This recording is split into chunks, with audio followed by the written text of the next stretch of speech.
পরিবারের অমতে বিয়ে করে সব সময় সুখী হওয়া যায় না। ডেলিভারি ম্যান হয়ে ভাই আসছে ডেলিভারি দিতে, দেখে মুখ ঢেকে বলে, হ্যাঁ বোন, বোনের এই অবস্থা, হ্যাঁ ভাই আপনি এদিকে তাকান, কয় টাকা হয়েছে একটু বলেন। হ্যাঁ আচ্ছা একটু বলছি, হিসাব করে নেই। ভাই আমি একটু দেখি কি ব্যাপার, আপনি ওভাবে দাঁড়ালেন কেন? আসলে কি এদিক তাকান একটু। হ্যাঁ বোন বলেন। আপনার হয়েছে মাত্র 200 টাকা, বেশি হয়নি। এই নেন ভাই আপনার 200 টাকা। আচ্ছা বোন, আপনি যদি কিছু মনে না করেন আপনাকে একটা কথা বলি। আসলে আপনার বলেন ভাই, আপনার আসলে শরীরে এগুলা কিসের দাগ? ও এইগুলা, আসলে এগুলো একটু পড়ে গিয়ে একটু ব্যথা পাইছিলাম, তাই সেগুলার দাগ। আর কিছু না। না বোন, আপনি একটু মিথ্যা বলছেন। পড়ে যাওয়ার দাগ এইরকম না। যদি আমাকে একটু ভাই মনে করে থাকেন তাহলে একটু বলেন।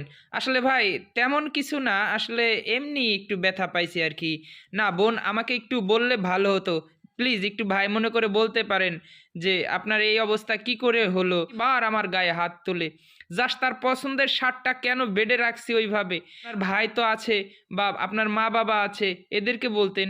হ্যাঁ, ভাই আমার অনেক ভালোবাসতো, কিন্তু ভাইয়ের মনেও কষ্ট দিছি, সে ভাই আমাকে ভুলে গিয়েছে। এত কষ্ট দিলে সে ভাই কি কখনো মনে রাখে? ও তাই না? আপনার মা, আসলে কি বলবো, মাও তো ভালোবাসতো বা আমিও বাসতাম, কিন্তু আমি এ ধরনের পালিয়ে বিয়ে করাতে আমার বাবা পৃথিবী ছেড়ে চলে গেছে ওপারে। সেই পরিবারে আমি কিভাবে মুখ দেখাবো বা তাদের কাছে কিভাবে বলবো যে আমার স্বামী প্রতিনিয়ত আমার গায়ে হাত তোলে, যাকে কিনা আমি ভালোবেসে বিয়ে করেছি। আচ্ছা বোন, তাহলে কোনো পুলিশের কাছে যাইতেন আপনি, যে যে একটু হেল্প চাইতেন। পুলিশ? আরে যার পৃথিবীতে কেউ নাই তার পুলিশ থাকে কি করবে বলেন? প্রতিনিয়ত একটা মানুষ এভাবে সাফার করছে, না যেতে পারছে পরিবারের কাছে, না যেতে পারছে সেই ভাইয়ের কাছে। আমার ভাইকে খুব মিস করি। দেখেন তো আমাকে চিনতে পারেন কিনা? আরে ভাই, ভাই তুই এই জায়গা? হ্যাঁ বোন, আমি এই জায়গা। বোনের কষ্ট দেখে এটা কিভাবে থাকতে পারে? আমি ওর সাথে আজকে বোঝাপড়া করব, হিসাব মিলিয়ে যাব, দেখি ও কি করতে পারে। না ভাই প্লিজ, প্লিজ আমাকে একদম শেষ করে দিবে, প্লিজ এটা করো না ভাই, প্লিজ, প্লিজ এটা করো না। তখন ডাকছে ভেতর থেকে, কই গেলা? তখন ভাইয়ের কাছে চলে আসলো ভয়তে। ও রে বাবা, শালা বাবু! ওরে শালা বাবু, ডেলিভারি ম্যান ডেলিভারি দিতে আসছে। এই ডেলিভারি হয়েছে তো দিয়ে ভাগ, ছট, শট এখান থেকে ভাগ। এই এই তুই ওখানে কি করিস ডেলিভারি ম্যানের ওখানে? এই ডেলিভারি ম্যানের ওখানে কি করিস? তোকে এদিকে আসতে বলছি না, এদিকে আয়। এই আমার বোনের গায়ে হাত দিবে না।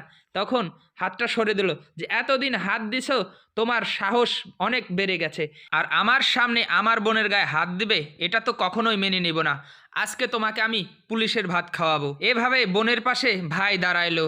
সত্যি কথা বলতে কি, পরিবারের অমতে পালিয়ে বিয়ে করে সবাই সুখী হতে পারে না, বেশিরভাগ জীবনে এরকমটাই অশান্তি হয়ে থাকে। ভিডিওটা ভালো লাগলে জনস্বার্থে বেশি বেশি শেয়ার করে দিবেন।